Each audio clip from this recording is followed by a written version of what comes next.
the turntable here and spin it around 180 degrees to return to the green junction.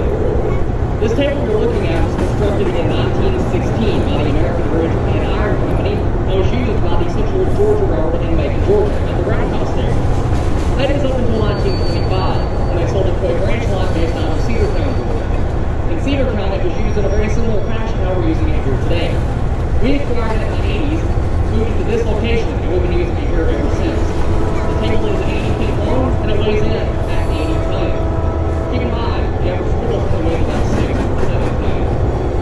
But that locomotive there weighs in at 125 tons. So when it's on the table here, the overall weight between the two is going to be sitting just over 200 tons. So it may surprise you to know that the table was originally turned by hand. It was an Armstrong table. There would have been poles extending off each end, and it would have taken about 4 people to push those poles to spin the table around. Do we have any volunteers?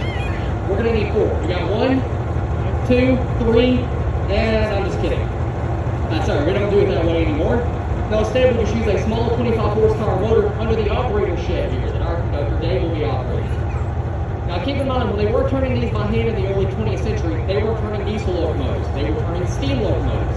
And those on average weighed over 200 tons apiece. So it's closer to 300 tons being turned by hand. The way they were able to do that, the way we're still able to do it with just a small motor today, is about making sure the table is balanced.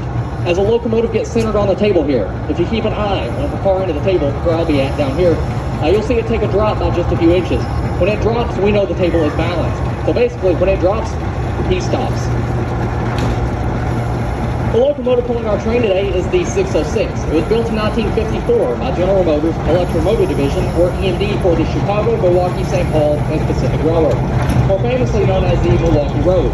It is an SW1200, the SW meaning switching. The locomotive was designed for moving cars around the yards, and the 1200 meaning that 12-cylinder engine produces 1,200 horsepower.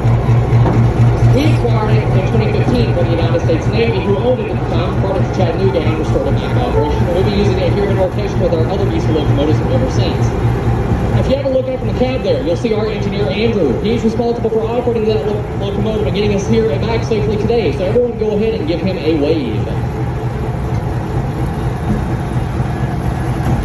While these are commonly referred to as a diesel locomotive, the correct term for these engines is actually diesel electric, meaning inside the engine there is a large diesel motor turning a generator.